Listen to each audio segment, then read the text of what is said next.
আমিও লজ্জা করব না। আমি আপনার কাছে একটা ফতোয়া জানতে এসেছি, একটা মশলা জানতে এসেছি, দিন শিখতে এসেছি। কি দিন? সে মহিলা বলছেন, ইয়া রাসূলুল্লাহ, যদি মহিলাদের স্বপন দোষ হয়ে যায় নবী গো। কার? মহিলাদের, নারীদের যদি স্বপন দোষ হয়ে যায় তাহলে কি তারা কে গোসল করতে হবে? প্রশ্ন করছেন। আপনাদের আমাদের স্বপন দোষ হয় না? নাইট ফল ডে ফল হয়ে যায়, রাতের বেলাতে হয়ে যায়, দিনের বেলাতে হয়ে যায়। ওরে সুবহানাল্লাহ, রমজান মাসে সাহারি খেয়ে শুইতেছেন, ফজরের নামাজ পড়ে শুইতে গেলেন, স্বপ্ন দোষ হয়ে গেল। হয় কি হয় না? এরকম কত হয়ে যায়। দুপুরের টাইমে আসরের নামাজের পর, জোহরের নামাজের পর ঘুমিয়ে আছেন, স্বপ্ন দোষ হয়ে গেল। মৌলানা জি কত ফোন আছে, রোজা রাখবো কি রাখবো না? যে মৌলানা, রোজার মাসে আমার স্বপ্ন দোষ হয়ে গেল, দিনের বেলাতে স্বপ্ন দোষ হয়ে গেল। আল্লাহর নবী বলেছেন, রোজার হালাতে যদি তোমার স্বপ্ন দোষ হয়ে যায়, তোমার রোজা ভাঙবে না রে, রোজা ভাঙবে না। আর তোমাকে অন্য কোনো কাফারাও দিতে হবে না, জরিমানা তোমাকে লাগবে না। কিন্তু হ্যাঁ, যদি তুমি জাইনে বুঝে, তুমি জানছো আর জাইনে বুঝে যদি তুমি বিবির সাথে মিলন করে নাও, জাইনে বুঝে তোমার বিবির সাথে তুমি সহবাস করে নাও, তাহলে তোমার রোজা ভেঙে যাবে, রোজা ভেঙে যাবে। এবং রোজা রাখার সাথে সাথে তোমাকে জরিমানা আদায় করতে হবে। যতক্ষণ তুমি জরিমানা না দিবি, যতক্ষণ তুমি কাফারা না দিবি, ততক্ষণ পর্যন্ত আল্লাহ রাব্বুল আমিন তোমার গুনাহকে মাফ করবেন না। কিন্তু এমনি দিনে স্বপ্ন দোষ হয়ে গেল, বা রোজার দিনে স্বপ্ন দোষ হইল, সেই মহিলা বলছেন, আল্লাহ রাসূল, মহিলাদের যদি স্বপ্ন দোষ হয় তাকে কি গোসল করতে হবে? আল্লাহ নবী মুহাম্মদ সাল্লাল্লাহু আলাইহি ওয়াসাল্লাম বললেন, নাম, হ্যাঁ, গোসল করতে হবে রে। ইযা রাআতিল মা, যদি তুমি পানি দেখো। বলতে কি? তুমি স্বপ্ন দেখেছো, যেমন তোমার স্বপ্নটা ভেঙে গেল, তুমি তোমার কাপড়ের দিকে দেখো, তোমার কাপড়টা শুকা আছে না ভিজে গেছে।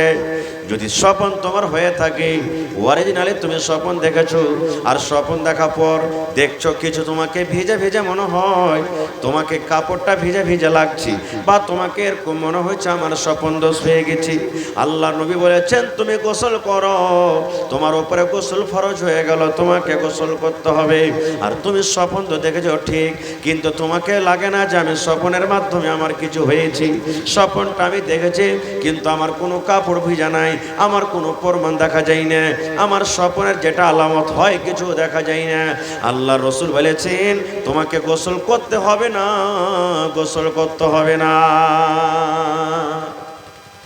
তাহলে আরো কিছু কথা আছে, আমি ওদিকে যাব না। খুব বলার উদ্দেশ্য হলো এই যে মহিলারাও আল্লাহর নবীকে জিজ্ঞাসা করেছেন শেখার জন্য।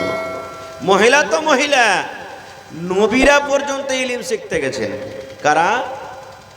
নবীরা পর্যন্ত ইলম শিখতে গেছেন। বলবেন কেমন কথা যে মৌলানা জি, মিথ্যা গল্প বলবো না। সূরাতুল কাহাফ কোরআনে আছে, দেখবেন 15 পারা থেকে শুরু হয়েছে, 16 পারাতে শেষ হয়েছে সূরাতুল কাহাফ। যেই সূরাটার ব্যাপারে আল্লাহ রাসূল বলেছেন প্রত্যেক জুমাতে জুমাতে আপনাকে পড়তে হবে, প্রত্যেক জুমাতে, নর হোক কিংবা নারী হোক, প্রত্যেক জুমার দিন আপনাকে পড়তে হবে। ওর খুব ফজিলত আছে, আমি ওদিকে যাব না। ওই সূরাটাতে ঘটনা লেখা আছে কি, একদিন মুসা নবী ওয়াজ করছেন, যেমন আজকে আমি ওয়াজ করছি। মুসা নবী নিজের কওমকে ওয়াজ করছেন, নসিহত করছেন। ওর কওমকে ওয়াজ শুনে এত ভালো লেগেছে, তখন একটা লোক মুসা নবীকে বলছেন, মুসা নবী, আপনার থেকে কি বড় আলেম দুনিয়া তার কেউ আছে? দেখেন প্রশ্নটা, দেখেন, ওয়াজ শুনে এত ভালো লেগেছে, একটা লোক সামনে থেকে তখন বলছেন, মুসা নবী আজ এত সুন্দর ওয়াজ করলেন, দারুণ লাগলো, একবারে খুব ভালো লেগেছে, তো আপনার থেকে কি বড় মাওলানা দুনিয়া তার কেউ আছে? দুনিয়াতে কোনো আলিম আছে?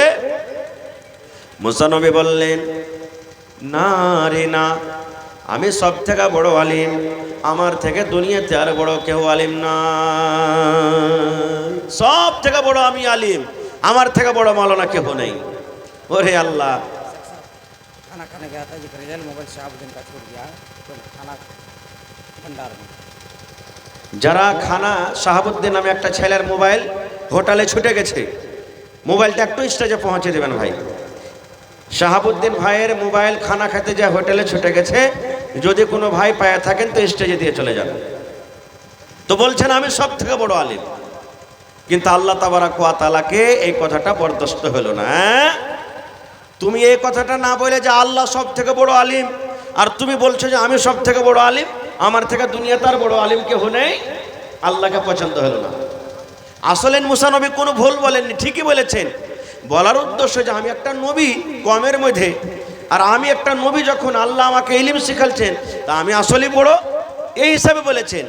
কিন্তু আল্লাহ রাব্বুল আলামিন মুসা নবীকে বলছেন, হে আমার নবী মুসা, তুমি বলেছ আমি বড় আলিম, আমি বড় মাওলানা, আমি বড় মুলবি। হে মুসা, তুমি ইলম শিখতে যাও, তোমার থেকে বড় মাওলানা আছে। ইলম শিখতে যাও, যাও তুমি ইলম শিখতে, তোমার থেকে বড় মাওলানা আছে।